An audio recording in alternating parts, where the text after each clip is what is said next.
Nou, daar stond ik dan in de schminkwinkel op de Graafsche Poornerlaan en neven mij staat Sonny. Sonny, hallo. Hallo. We konden Sonny sowieso een cursus aan bij Wiertelands, want deze coach totaal geen dialect. Nee, ik sta wel goed, maar ik spreek het inderdaad niet. Oké, nou ik kon het wel gewoon in het dialect doen, natuurlijk voor onze kijkers, want dat is wel net zo fijn. Die zijn net gewend van mij inmiddels, maar we spreken nog wel een beetje bij het gebied van de Wiertertaal. Yes. We stonden hier in de schminkwinkel.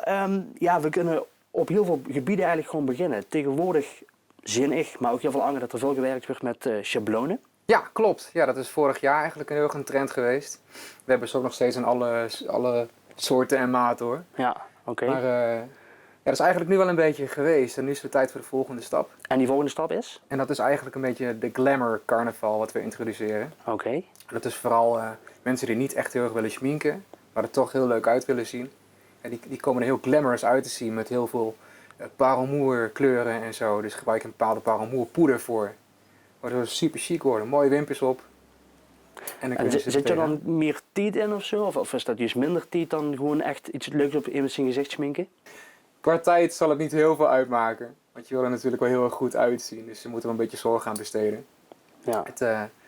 Het kost wel eventjes wat tijd, maar dan zie je er wel top uit. Oké. Nou, je hebt nu zelf in een schminkwinkel, maar je schminkt zelf niet. Nee, dat klopt. Ik schmink zelf niet. Maar ik heb me wel heel erg verdiept in de producten. Want dat vind ik zelf belangrijk. Zodat ik gewoon weet wat ik verkoop aan de mensen. En ik weet wel hoe ik het moet gebruiken uiteraard. Oké, maar heb je er specifiek een keuze voor gemaakt van ik wil dit niet gewoon schminken? Nee, dat komt misschien nog wel in de toekomst. Maar ik had wel zoiets van, ik wil eerst even weten wat we allemaal verkopen. En wat eigenlijk allemaal belangrijk is in de schminkwereld. Ja, nou ja, goed. Jullie kunt het zelf leren, want jullie geven ook cursussen. Daar gaan we straks nog even met Ben over kallen, want daar weet je weer heel veel vanaf. Ja, precies. We staan hier in de winkel. Wat kunnen mensen hier krijgen? Neem eens een beetje op. Mensen kunnen hier van alles krijgen. We hebben echt alles. En ook alles op voorraad. We hebben gewoon natuurlijk de waterschmink, watermake-up. Verschillende soorten glitters, vloeibare glitters en losse glitters, statieglitters zijn dat. Je hebt ook de vetschmink voor het grimeren. Diverse lipsticks en andere gewone dagelijkse make-up zelfs. Goed, iedereen kan gewoon naartoe komen naar de winkel. Jullie zijn gewoon elke dag geopend? Of? Ja, zo rondom de carnaval zijn we elke dag open. En zelfs tijdens de carnaval zijn we gewoon elke dag geopend. Dus als mensen dan nog producten nodig hebben, dan kunnen ze gewoon sneller binnenkomen en hun producten kopen. Ja, als ze ergens erachter komen dat ze de rood, geel, groen net niet genoeg hebben, dan kunnen ze nog even snel in de toon komen betalen. Precies, en die kleren we altijd. Dus, Oké. Nou, goed, je hebt inderdaad echt van alles. Hè. Dat zien we ook. Je kunt zelfs ook gewoon kwastjes krijgen. Ja.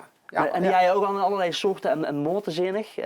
Klopt, ja. Ook de kwasten zijn allemaal in penselen noemen we die. Er zijn ook allemaal verschillende maten. Ja, dit zijn eigenlijk twee speciale penselen. Dit is bijvoorbeeld een vlinderpenseel. Die kun je in 2 kleuren schmink doen en dan kun je dan een mooie vlinder mee maken. Op die manier, zeg maar. Oké. Daarnaast heb ik nog een stippelpenseel. Ja. En daar kun je heel makkelijk stippeltjes mee zetten. Oké. En hoe harder je drukt, hoe groter de stippel wordt eigenlijk. Ja, oké. Dus gewoon eigenlijk heel snel en heel makkelijk. En zo heb je dus gewoon echt diverse penselen die eigenlijk zijn eigen functie gewoon hebben. Oké, nou ja, het gaat echt genoeg. Het ziet er leuk uit. Van koffers tot penselen, schmink op waterbasis, glitters, wimperzinnig. Ja, het kan echt alle kanten op. Ja, absoluut. Oké, nou in ieder geval leuk om dit al heel een beetje een beeld te krijgen van wat jullie hebben en wat jullie sowieso verkopen. We weten wanneer dat jullie open zijn. Nu ben ik zelf heel erg benieuwd naar de workshops, want die geven jullie ook. Die geven we ook. Oké, maar daar gaat Ben nog meer over vertellen. Daar gaat Ben iets meer over vertellen. Oké.